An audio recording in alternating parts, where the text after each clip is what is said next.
Bismillahirrahmanirrahim. Assalamualaikum warahmatullahi wabarakatuh.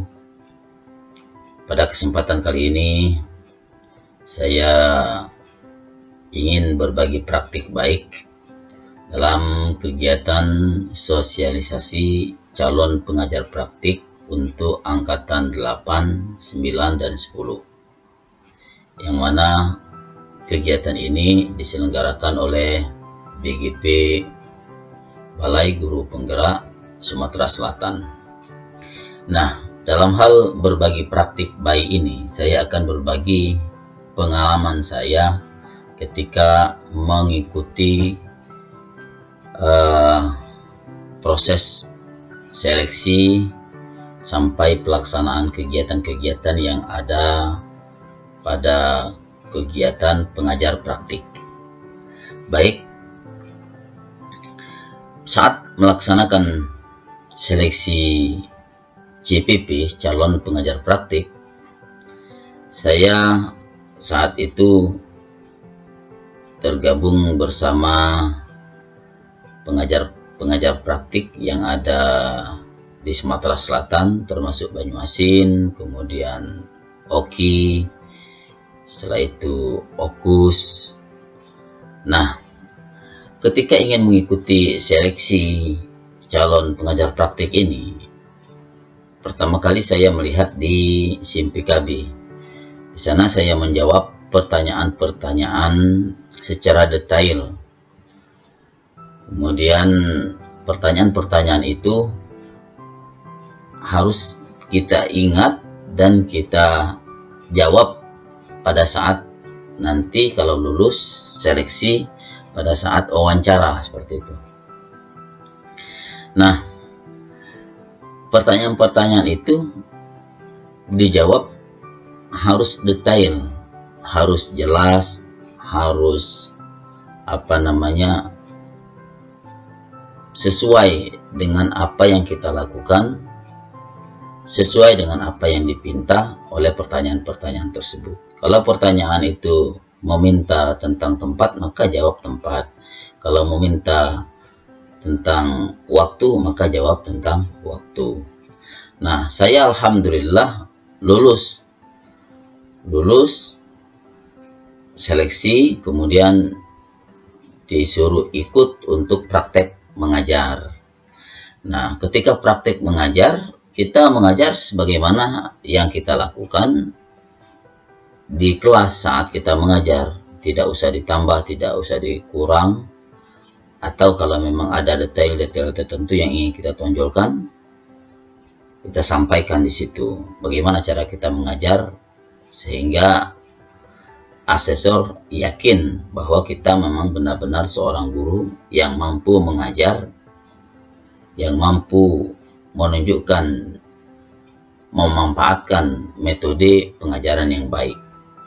Setelah itu wawancara. Nah, dalam sesi wawancara ini saya diberi pertanyaan-pertanyaan masih berkaitan dengan pertanyaan-pertanyaan yang kita jawab pada SIM-PKB. Jadi pertanyaan-pertanyaan yang muncul sesuai dengan pertanyaan-pertanyaan yang kita isi di esai saat kita mendaftar awal. Oke, setelah lulus baik itu praktik mengajar, wawancara, sesuai dengan jadwal dari mereka, kita mengikuti pelatihan. Pelatihan ini selama lebih kurang 2 minggu, yang mana materi ini dibutuhkan pemikiran yang serius. Materi-materinya itu sangat bagus dan sulit untuk dilewatkan. Bila kita ketinggalan satu saja, maka kita akan merasa ketinggalan, seperti itu. Sehingga materi-materi ini benar-benar kita harus ikuti dari awal sampai tuntas. Nah, bukan cuma materi, tapi di sana juga ada kegiatan-kegiatan pelaksanaan tugas, ada mengerjakan tugas-tugas dari narasumber yang terdapat di LMS maupun dari fasilitator. Semua itu bermanfaat nanti saat kita turun ke lapangan sebagai pengajar praktik, saat mendampingi CGP dalam kegiatan pendampingan individu atau PI dan lokakarya saat lulus. Itu. Kemudian apa yang harus kita miliki sebagai seorang calon pengajar praktik guru penggerak? Nah, dalam kegiatan pelatihan itu saya mendapatkan banyak hal, terutama kompetensi-kompetensi yang saya pikir saya belum pernah dapatkan sebelumnya. Nah, dari pelatihan itu saya mampu menyerap teknik dan keterampilan mentoring serta coaching. Bagaimana menjadi mentor, bagaimana menjadi coach. Kemudian mampu menyusun rencana pendampingan. Jadi membuat rencana-rencana pendampingan. Kemudian membuat kesepakatan dengan calon guru penggerak. Kemudian membuat jadwal pendampingan. Memiliki komitmen untuk memenuhi tenggat waktu. Jadi benar-benar dalam kegiatan pengajar praktik itu kita dilatih, diajarkan bagaimana memanfaatkan waktu, menggunakan waktu, yang mana waktu itu selama, kalau kami angkatan 4 itu 9 bulan, kalau angkatan 8, 9, 10 kalau tidak salah 6 bulan tugasnya. Nah, antara tugas satu ke tugas lain, kegiatan satu ke tugas lain itu runut, sehingga kalau kita tidak mampu mengatur, tidak mampu membuat komitmen, tidak komitmen dalam mengatur waktu itu, maka kita akan ketinggalan, kita akan merasa tidak sesuai dengan teman-teman lain seperti itu. Kemudian mengevaluasi dan memberi umpan balik calon guru penggerak. Nah, tugas kita adalah mendampingi calon guru penggerak itu sambil melihat apa yang mereka kerjakan, memberi umpan balik apa yang mereka kerjakan, gitu. Serta dapat berkomunikasi dengan efektif. Dalam artian berkomunikasi dengan efektif itu apa yang kita sampaikan itu bisa bermanfaat bagi CGP maupun kita yang menyampaikannya. Baik. Nah, apa peran kita sebagai pengajar praktik guru penggerak? Peran kita banyak. Yang pertama, memfasilitasi lokakarya pada setiap bulan. Jadi setiap bulan itu ada kegiatan lokakarya. Jadi lokakarya itu kita yang memfasilitasinya. Kita di situ sebagai narasumber, sebagai fasilitator, sebagai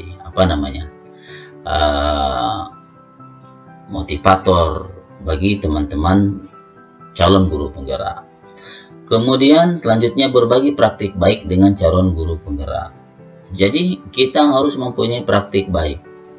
Bagaimana kita akan berbagi praktik baik kalau kita tidak pernah melakukan hal-hal yang baik, tidak pernah melakukan hal-hal yang berkaitan dengan pembelajaran dengan baik? Bagaimana kita berbagi itu? Oleh karena itu seorang pengajar praktik harus mempunyai pengalaman di bidang itu.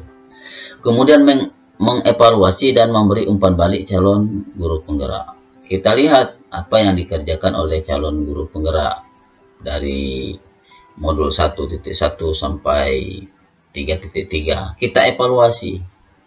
Kita beri umpan balik. Kalau memang itu sudah baik, kita kasih penguatan. Kalau masih belum baik, kita kasih arahan ke arah yang sebenarnya diharapkan dalam kegiatan tersebut. Kemudian memfasilitasi proses refleksi dan rencana tindak lanjut untuk peserta saat masa daring. Nah, kalau di daring kan mereka kan belajar ini di CGP belajarnya melalui daring, melalui LMS. Jadi mereka kita fasilitasi untuk merefleksi apa yang mereka lakukan, kemudian apa yang akan mereka lakukan, bagaimana mereka melakukan sesuatu itu. Kemudian membuat laporan capaian perkembangan calon guru penggerak. Sebagai pengajar praktik, kita menilai. Jadi di LMS itu ada kolom tertentu, kolom untuk menilai CGP, kolom untuk menilai apa yang dikerjakan CGP, sehingga apa yang dilakukan CGP itu ada nilainya. dan itu mempengaruhi penilaian lulus atau tidaknya CGP calon guru penggerak. Baik, nah tugas lain daripada pengajar praktik ini yaitu melakukan pendampingan individu. Pendampingan individu ini kita harus ke lapangan, ke sekolah calon guru penggerak. Apa yang harus kita lakukan? Yang pertama, otomatis sebagai guru kita harus minta izin ke pihak sekolah kita di mana tempat kita bertugas. Kemudian selain itu kita harus membuat penjadwalan atau jadwal pendampingan. Kita harus sampaikan kepada JGP jadwal pendampingan itu kapan, tanggal berapa, hari apa, sehingga dari jauh-jauh hari mereka sudah mempersiapkan apa yang akan dilakukan. Kemudian membuat janji dengan CGP yang akan didampingi. Jadi kita harus membuat janji dulu kapan, apa yang akan dibahas dengan CGP. Kemudian kalau kita berjanji tanggal sekian, jam sekian, maka kita harus usahakan datang sesuai dengan jadwal yang kita buat. Jangan kita janji hari Senin tapi datangnya hari Selasa. Minimal kita memberi contoh yang baik kepada calon guru penggerak. Kemudian mendampingi calon guru penggerak sesuai dengan apa yang mereka pelajari di LMS. Jadi di LMS itu mereka kan belajar secara daring.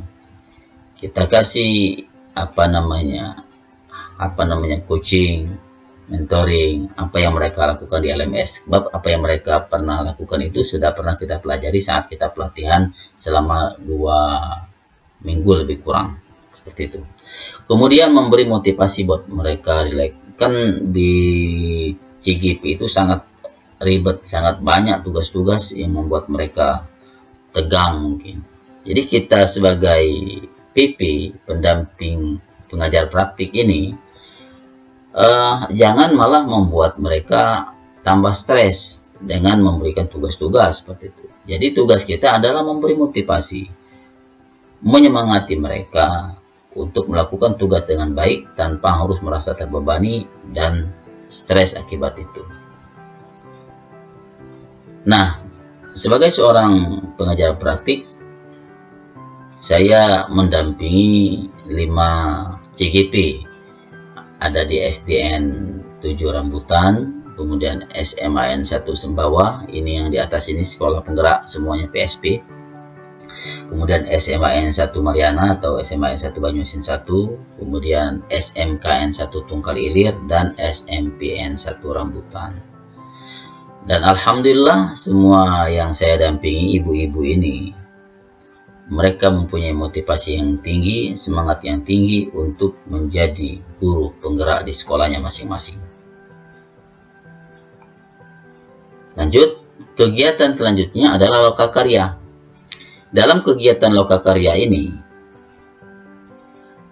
yang pertama kita lakukan tetap yaitu membuat surat izin, meminta izin kepada pihak sekolah dengan cara sopan, dengan yang baik, tunjukkan bahwa kita memang layak untuk diizinkan, memang layak untuk menjadi contoh. Nah, yang selanjutnya membuat skema apa yang akan diajarkan kepada CGP.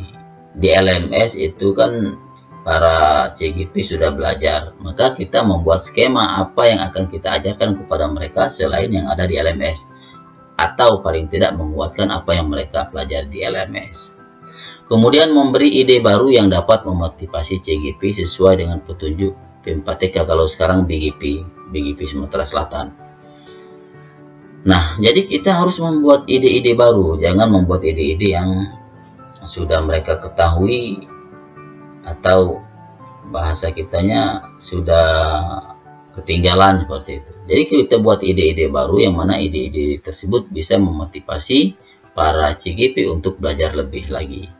Kemudian melaksanakan alur lokakarya sesuai dengan apa yang diarahkan oleh pelaksana, panitia pelaksana. Kalau dulu P4TK matematika, sekarang BGP. Kemudian yang paling sulit adalah memberi contoh yang baik. Kita harus memberi contoh yang baik. Bagaimana ketika pembelajaran itu kita tepat waktu, kita menggunakan waktu dengan efektif, kita memberi penampilan yang baik, cara bicara yang baik. Kemudian yang selanjutnya adalah dapat menginspirasi CGP. Jadi CGP dapat terinspirasi bila kita melakukan sesuatu yang dapat membuat mereka termotivasi seperti itu. Baik, nah ini contoh kegiatan-kegiatan kami ketika melaksanakan lokakarya. Ini saat lokakarya 0, lokakarya pertama. Jadi kita di dalam kegiatan lokakarya itu bekerja, benar-benar bekerja. Yang mana bekerja di sini? Kerja di sini adalah untuk memotivasi para CGP ketika nanti mereka terjun ke kelas masing-masing, ke sekolahannya masing-masing, mereka dapat menerapkan apa yang telah dipelajari di tempat lokakarya. Nah, demikian tugas apa yang dapat saya bagikan tentang praktik baik ketika saya mengikuti calon pengajar praktik dan saya sekarang sudah menjadi pengajar praktik. Insya Allah kalau kita lakukan dengan baik bisa bermanfaat dan bisa menginspirasi teman-teman lainnya. Terima kasih atas segala perhatiannya. Mohon maaf kalau ada yang kurang-kurang. Pada Allah mohon ampun. Wassalamualaikum warahmatullahi wabarakatuh.